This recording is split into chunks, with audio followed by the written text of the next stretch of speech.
Hi hello, നമ്മളിന്ന് തയ്യാറാക്കുന്നത് ഒരു മീൻകറിയാണ്. ആ മീൻകറി തയ്യാറാക്കുന്നതിനായിട്ട് നമ്മൾ എടുത്തിട്ടുള്ളത് നമ്മുടെ ഉലുവാച്ചി മീനാണ്. അപ്പം ഈ മീനിൻ്റെ ഇത് തോലോട് കൂടി ഉപയോഗിക്കുന്നത് ഒട്ടുമിക്ക ആൾക്കാർക്ക് ഇഷ്ടമല്ല. അങ്ങനെ അത് ഇഷ്ടമല്ലാത്തവർക്ക് ഇതിൻ്റെ തോല് നീക്കം ചെയ്ത് തന്നെ എടുക്കണം. ഞാനിപ്പോൾ ഇതിൻ്റെ തോല് നീക്കം ചെയ്തിട്ടില്ല. ഇതിൻ്റെ തോല് നീക്കം ചെയ്താണ് മിക്കവാറും എല്ലാവരും എടുക്കാറുള്ളത്. അപ്പം നമുക്കിതൊന്ന് കറി വയ്ക്കുന്നത് എങ്ങനെയാണെന്ന് നോക്കാം.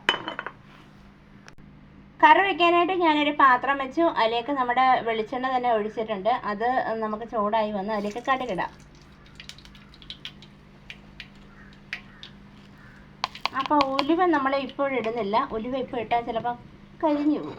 അപ്പോൾ അത് ഒഴിവാക്കണം നമുക്ക്. അപ്പോൾ ഇതിലേക്ക് നമ്മൾ എടുത്തിരിക്കുന്നത് ഇഞ്ചി, വെളുത്തുള്ളി, പച്ചമുളക്, സവാളയുള്ളി, തക്കാളി, കറിവേപ്പില. ഇത് ഇത്രയും നമ്മൾ മിക്സിയുടെ ജാറിലൊന്ന് ക്രഷ് ചെയ്തെടുത്തതാണ്, അരിഞ്ഞല്ല എടുത്തിരിക്കുന്നത്. അപ്പം നമുക്ക് അത് ഇതിലേക്ക് ചേർക്കാം.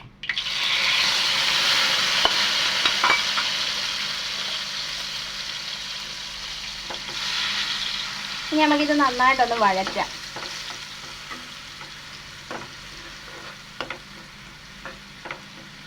ഈ ഉലുവാച്ചി മീന് മിക്കവാറും ചില വറുത്തരച്ചൊക്കെ കറി വയ്ക്കാറുണ്ട്. അതൊക്കെ നല്ല ടേസ്റ്റാണ്. അതുപോലെ തന്നെ നമ്മൾ ഈ ഉള്ളിയും പച്ചമുളകും ഒന്നും ചേർക്കാതെ കടുകും ഉലുവയും പൊട്ടിച്ചിട്ട് നമ്മൾ എന്താ പറയുക, പണ്ടുള്ളവർ പറയുന്ന പോലെ ചട്ടിക്കായം പോലെ വെച്ചെടുക്കാറുണ്ട്. അതിന് നമ്മൾ ഈ തക്കാളി അങ്ങനെ പച്ചമുളക് ഇതൊന്നും ചേർക്കാറില്ല അങ്ങനെ തയ്യാറാക്കുന്നതിന്. അപ്പോൾ നമുക്കിതൊന്ന് നന്നായിട്ടൊന്ന് വഴറ്റിയെടുക്കാം.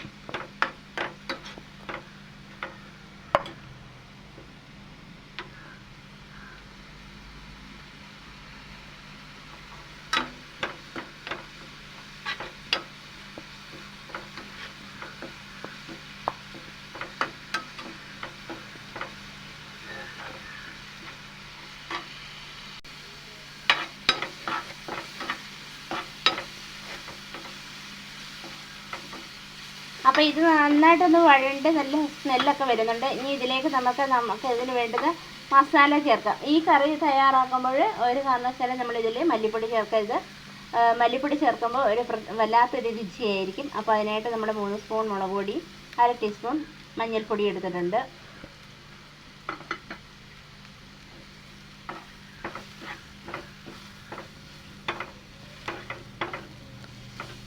ഈ മസാലയൊന്ന് നമുക്ക് നന്നായിട്ടൊന്ന് വഴറ്റിയെടുക്കാം.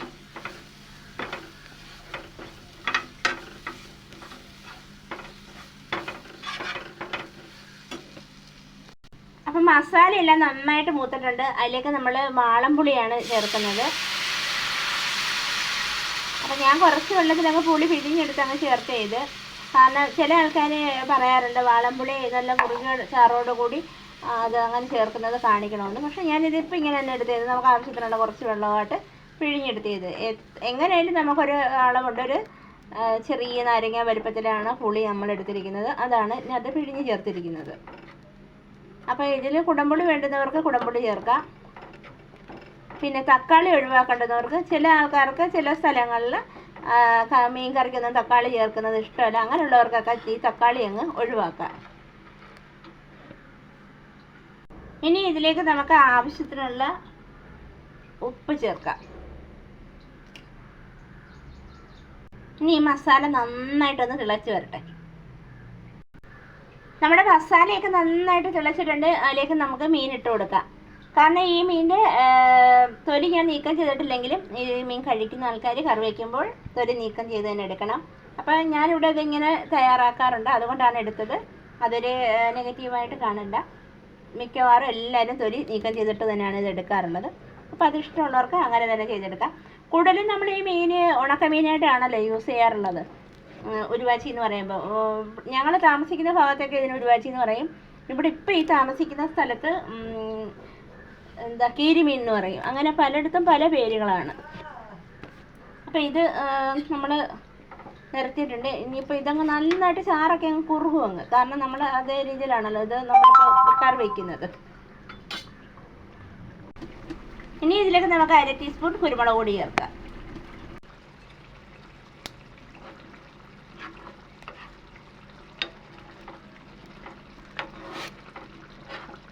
അപ്പം നമ്മുടെ ടേസ്റ്റി ആയിട്ടുള്ള മീൻകറി റെഡി ആയിട്ടുണ്ട്. കണ്ടില്ല, എൻ്റെ ചാറൊക്കെ നല്ല കുറുകിയ ചാറാണ്. അപ്പോൾ ഈ മീൻ ഇതുപോലെ കറി വെച്ച് കഴിച്ചിട്ടില്ലാത്തവർ ഇതുപോലൊക്കെ ഒന്ന് തയ്യാറാക്കി നോക്കുക. പിന്നെ കുരുമുളക് പൊടി ചേർക്കാൻ മറന്നു പോകരുത്. എരിവ് വേണ്ടുന്നവർക്ക് എരിവ് അധികം വേണ്ടാത്തവർ ഒഴിവാക്കാം. പകരം അതിന് നല്ല എരിവുള്ള മുളക് പൊടിയൊക്കെ ചേർത്താൽ മതി. അപ്പോൾ ഈ ടേസ്റ്റി ആയിട്ടുള്ള മീൻകറിയുടെ റെസിപ്പി എല്ലാവർക്കും ഇഷ്ടമായി കാണുമെന്ന് വിചാരിക്കുന്നു. അപ്പോൾ ഇഷ്ടമായവർ ഉറപ്പായിട്ടും എൻ്റെ പേജ് ഒന്ന് ലൈക്ക് ചെയ്ത് ഫോളോ ചെയ്യാനും മറന്നു പോകരുത്.